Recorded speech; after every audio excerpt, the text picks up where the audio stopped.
নমস্কার বন্ধুরা, আমি রিয়া। এখন বাজে রাত 8টা। আমি চলে এলাম আপনাদের কাছে নতুন একটা পর্ব নিয়ে। সারাদিন তো সময় হয়নি, আসতে পারিনি বন্ধুরা। একবার আসার চেষ্টা করেছিলাম, ভিডিওটা একটু উল্টোপাল্টা হয়ে গেছে, মনটা যেহেতু ভালো নেই ওই জন্য আর ভিডিওটা করলাম না, কেটে দিলাম। কেননা পাশের বাড়ি একজন মারা গেছেন, একটা কাকু মারা গেছেন, মনটা খারাপ লাগছিল। কালকে রিলসও দিইনি, ভিডিও করেছিলাম, ভিডিও ছেড়ে দিয়েছিলাম, তারপরে শুনেছি যে মারা গেছেন। আগে হয়তো শুনলে হয়তো ভিডিওটা করতে পারতাম না, যাই আগে ছেড়ে দিয়েছিলাম ব্লগটা, যার জন্য রিলস করতে পারিনি। আর সকালে ভিডিও দেওয়ার চেষ্টা করেছিলাম, করতে পারিনি, একটু মনটা খারাপ লাগলো, কাল ঘুম হয়নি। তাই বলি, মানুষের আশা ভরসা, টাকা পয়সা কি সবই তো পড়ে থাকবে, তাই না? এটাই ভাবি, জীবনে আমরা টাকা টাকা করি, এটা করব সেটা করব, আমরা কি নিয়ে যেতে পারি বন্ধুরা? এত শরীরে রোগ, এত শরীর খারাপ, এত কিছু।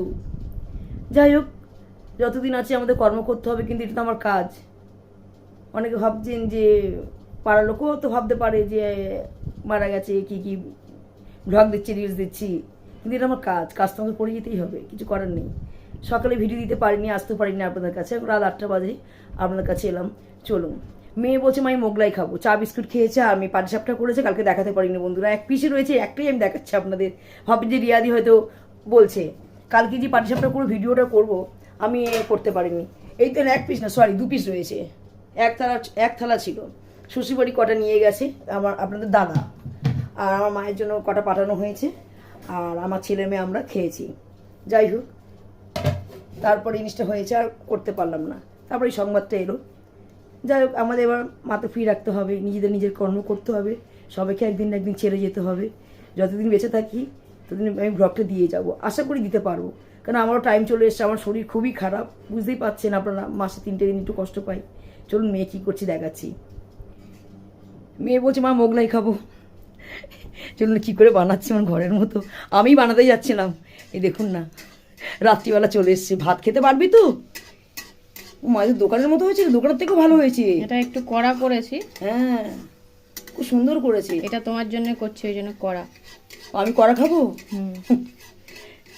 ও পেঁয়াজ দিয়েছে, এটা এইভাবে এই সাইড গুলো যখন কাঁচা থাকে এইভাবে ধরে, এরকম ধরলে সাইডে কালার চলে আসে। হ্যাঁ, 2 ধারে আর কি এরকম চলে আসবে, বেলেন দিয়ে এরকম ধরতে হবে।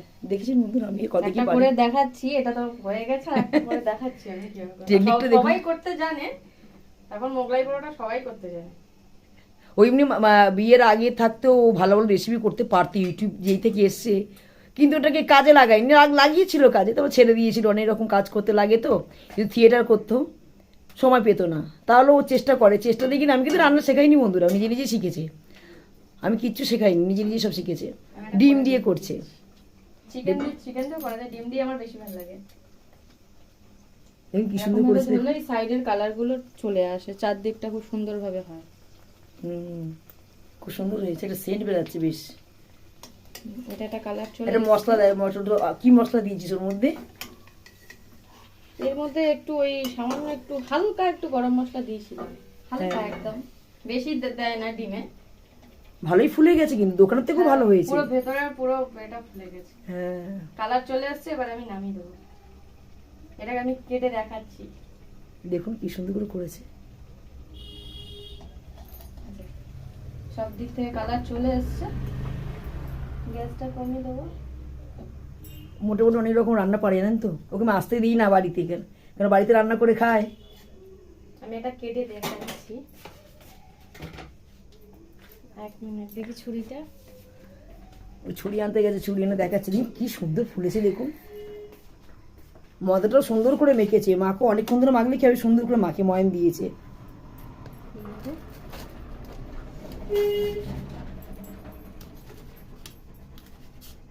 বাহ, এই দেখুন ভেতরটা কিন্তু পুরোটা হয়ে গেছে।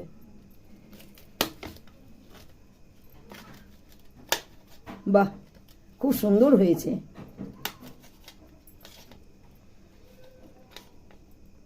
দারুণ হয়েছে। এই যে ভেতরটা, এই দেখুন পুরোটা কমপ্লিট হয়ে গেছে, পুরোটা কোনোটা কিন্তু কাঁচা নেই।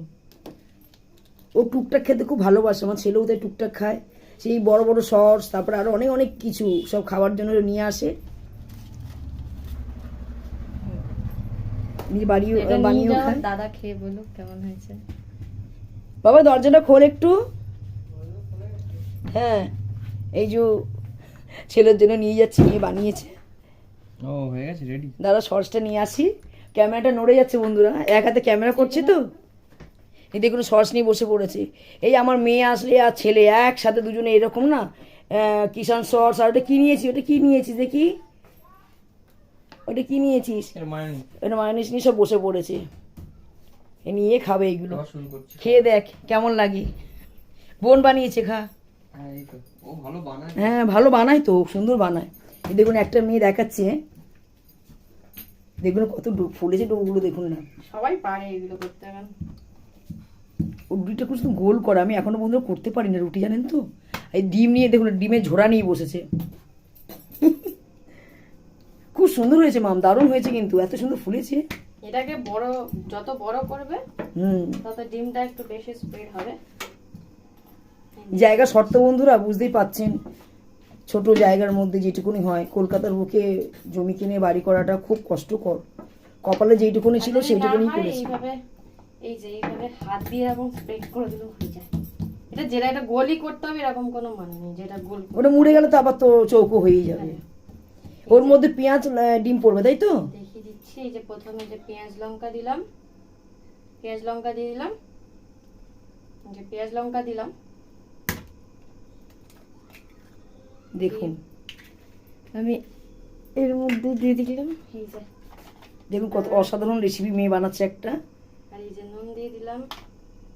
ওর মধ্যে মাখিয়ে নিল। এটা আমি আর একটা গরম মশলা ছাড়া বানাচ্ছি, অনেকে গরম মশলা দিতেও পারো, অসুবিধা নেই। যারা গরম মশলা খান না তারা দেবেন না, যারা খান তারা অবশ্যই দেবেন গরম মশলা। ওটা কিছুই না, ওটা একটু ফ্লেভার হয়। হ্যাঁ, অনেকে তো গরম মশলা পছন্দ করে না। এই এক ফোল্ড, বাহ, এই দু ফোল্ড, এই তিন, এই চার, বাহ।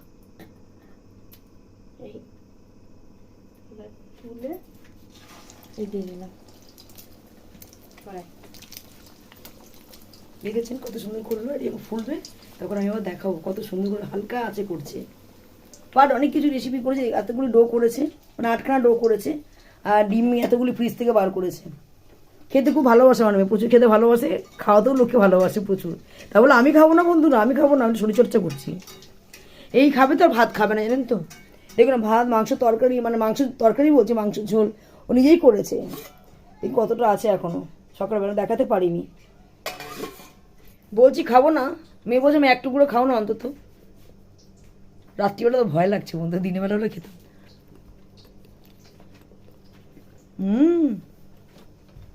ভালো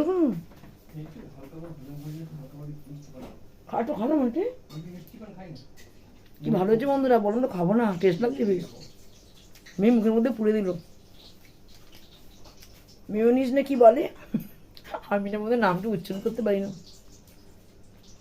সস দিয়ে খেলে ভালো লাগে। খাবার ক্রিম টিম সব নিয়ে আসে, পনির থাকে, চিকেন থাকে, অনেক কিছু রান্না বান্না করে বানায়। যেহেতু এখন অনেকদিন পর আসে তো সেরকম আসতে পারছে না। এইগুলো একটা লাইট অফ করে দিলাম, ছেলে এখন বাইপাসে যাবি। এখন মনে যেরকম খাবে না বন্ধ করে দাও, যখন আপনার দাদা আসবে তখন বানিয়ে দেবো আবার। ভাবলাম তো বন্ধুরা খাবো না, আপনাদের সামনে বলেন কি ভালো লাগছে, মেয়ে একটুগুলো মুখে দিল, খুব সুন্দর খেতে লাগছে। লোভ লাগছে খাবো, কিন্তু দেখুন যদি পেট ফেট ফুলে যায়, কিন্তু গ্যাসের প্রবলেম যদি হয়ে যায় তখন বেশ গেলাম। আমি এটা বুঝে শুনে খাই, বুঝতেই পাচ্ছেন, রিলস টিলস করি তো, চেহারাটাকে ঠিক রাখতে হয়, একটু মেনটেন্স করতে হয়। চলুন তাহলে,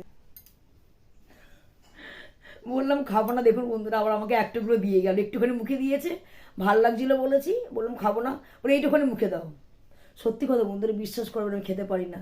পাটিসাপটা আমি এক থালা বানিয়েছি, ওরকম 2টো থালা বানিয়েছে প্লেটে, আমি কিন্তু একটা খেয়েছি সারাদিনে, কালকের থেকে আজ অব্দি এখন চা দিয়ে একটা খেয়েছি। ও ক্ষীর দিয়ে পাটিসাপটা করেছে, খুব সুন্দর করেছে, আর 2টো বাবার জন্য রেখে দিয়েছে। কারণ ঠাকুরদার জন্য 4 পিস নিয়ে গেছে, অল্প করেছিল। তা বলছে বাবা তুমি যেগুলো যাচ্ছ শিয়ালদা, দাদুর জন্য নিয়ে যাও। কিন্তু আলাপ নেই, আলাপ নেই, কি মেয়েই বললো মা বাবা আমি বানাচ্ছি, তুমি ঠাকুরদের জন্য যেগুলো শিয়ালদা যাচ্ছ নিয়ে যাও।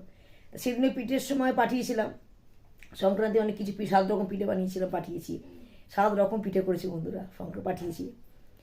আর এখন এই পাটিসাপটা করলো ক্ষীরে, যে বাবা তো 4 পিস নিয়ে যাও, শুধু হাতে যাবে 4 পিস পাটিসাপটা দাদুর জন্য পাঠিয়ে দিয়েছে, কিন্তু যোগাযোগ নেই।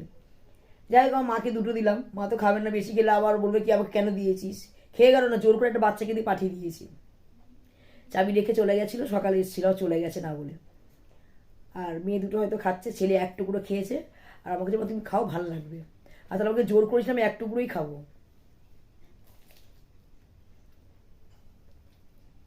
রান্না খুব সুন্দর পারে, বিশ্বাস করুন বন্ধুরা।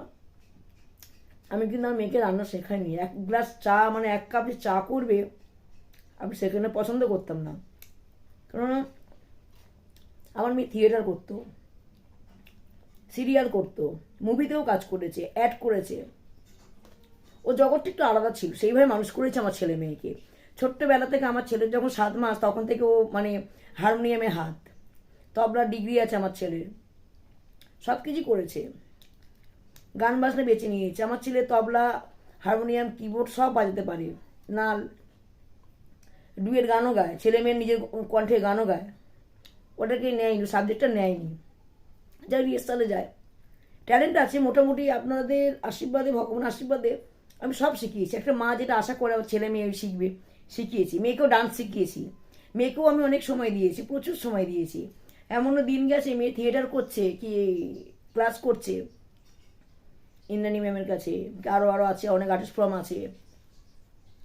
আমি বাইরে রোদে বসে আছি এই গরমকালে, আমার মেয়ে এসিতে কাজ করছে। আমি সকালবেলা যেতাম মেয়েকে নিয়ে, সন্ধেবেলায় 7টা-8টায় বাড়িতে আসতাম, সারাদিন ওই 10 টাকা ছোলা কিনে আমি পার্কেই বসে থাকতাম। আমি যদি না যেতাম, আপনার দাদা যখন ছুটি থাকতো দাদা যেত। বেটা মেয়ে এক জায়গায় যাবে, আমরা চেষ্টা করেছি, অনেক প্রচুর পয়সা ঢেলেছি বন্ধুরা, প্রচুর টাকা ছেলে মেয়ের পেছনে ঢেলেছি, একটু যাতে দাঁড়াক, একটু পরিচয় পরিচিতিটা নিই, কেন এমন জায়গায় আমরা বাস করি, একটু স্বভাবময় চায় যে ছেলে মেয়ে কিছু একটা শিখুক। সেই চেষ্টাটা, সেই টাকা পয়সা ওদের পেছনে লাগিয়েছি, সময়টাও দিয়েছি। গাড়ি ভাড়া বোঝেন তো, বাইরে গেলে গাড়ি ভাড়াও এক্সট্রা, ওরা উল্টো পাল্টা খায় না, একটু ভালো জায়গা খেয়ে অভ্যস্ত, সব কিছু নিজেরাই করেছি। কপা যায় হলো না কপাল, কিন্তু মেয়েটা ভালো ভালো জায়গায় ডাক আসে, এখন করতে পারছে না, একটু শরীরে প্রবলেম আছে। বিয়ে শাদি করেছে, মেয়েটা শীষ ধরা পড়লো, একটা ওটি হয়েছিল, সেই থেকে বলেছে তো হাঁটাহাঁটি করিস না, বয়স তো বেশি না, বিয়ে হয়েছে তো কী হয়েছে, আস্তে আস্তে সব কিছু করতে পারবে। এখন অনেকগুলো কাজের সাথে যুক্ত আছে, খাচ্ছি, আর দেখুন কোথা থেকে কোথায় চলে আসছে। আমি একটা মা বাবা যে চেষ্টা করে সন্তানের প্রতি, তার থেকে বেশি বললে বেশিই আমি চেষ্টা করি ছেলে মেয়ের, পয়সাগুলো 9-6 করে দিয়েছি যাতে দাঁড়া, চেষ্টা তো করেছি, বলতে তো পারবে না যে বাবা মা চেষ্টা করেনি। এতে অনেক ঝড়ঝাপটা এসছে বন্ধুরা, প্রচুর ঝড়ঝাপটা, অনেকে অনেক কথা বলেছে, বলুক গিয়ে, আমি কোনো কারোর কথা পাত্তা দিই না, আমার যেটা মন চাই আমি সেটা করি, আমার কর্তব্য আমি করেছি। হয়তো আমার জায়গা জমি কিনে বাড়ি ঘর এলাই ব্যাপার হয়ে যেত, যেহেতু বললাম এরা আনসান খায় না, আনসান একদম খায় না, আমার ঘরে রান্না আছে কিনে এনে খাবে, এই জিনিসটা রয়ে গেছে ওদের মধ্যে। আর দোষটা বিশেষ করে আমার দোষ বেশি, বাইরে কাজকর্ম করতাম, ও বাবাও তাই, আমাদের দাদাও তাই, খাবার কিনে কিনে আনতাম, খাবার থাকতো তাও একটা নেশা হয়ে গিয়েছিল, আমিও কিনে কিছু, সবাই কিনছে আমিও কিছু কিনি, এই হচ্ছে ব্যাপার। যাই হোক, এখন সেটা খায়। মেয়ে ডাকছে বন্ধুরা, আমি আসছি। হ্যাঁ বলো, মেয়ে বসে পড়েছে বন্ধুরা, এদিন ডিনার বলিস না, জানো আবার ভাত খাবে কিন্তু। আমি 8:30টার মধ্যে খেয়ে নিই। শশা সস নিয়ে সব বসে পড়েছে, 8:30টার মধ্যে খেলে হবে না, আমার ভাত আছে, মাংস রয়েছে, খাবে না, খেলে শরীর খারাপ করবে। আর দাদা চলে এসছে, দেখুন না, এক গাদা বাজার নিয়ে এসছে, এখন ঢুকলো ঘরে। বলুন না, কটা পাটিসাপটা নিয়ে গেছিলো বাবার জন্য, কত বাজার করেছে দেখুন, শশা, বেগুন, মাগড়ে বেগুন খেতে খুব ভালোবাসি, নিয়ে এসে টমেটো আর শিম, পেঁয়াজ, অনেক সবজি আছে তাও নিয়ে এসছে। কিছুটা সবজি মানে ফ্রিজ থেকে বার করা হয়েছিল, আর আমি কিছুটা সকালে কিনেছিলাম, আমার থেকেই যায়, মাছ সবজি থেকেই যায় ফ্রিজে। জল খাও, জল খাও, জল দাও না। দেখুন আমাকে এক টুকরো দিচ্ছে, তাই খেতে পারছে না, ভয় লাগে যদি অসুবিধা হয়ে যায়। সবাই খেতে বসেছে বন্ধুরা, বলছে এই খেয়ে শোবো, ভাত খাবো না, দেখুন ভাত নষ্ট হয়ে যাবে না, এই দেখুন না, আপনার দাদাও বসে পড়েছে খেতে। যাই হোক, ভিডিওটি বেশি বড় করবো না, রাত্রিবেলায় ভিডিও দিচ্ছি, সারাদিন তো দিতে পারলাম না। যদি ভিডিওটি ভালো লেগে থাকে লাইক শেয়ার কমেন্ট করতে ভুলবেন না, অবশ্যই যেন বন্ধুরা সাবস্ক্রাইব করে রেখে দেবে নতুন ভিডিও পাওয়ার জন্য। আবার আগামীকাল দেখা হবে নতুন পর্ব নিয়ে, আজকের মতো টাটা।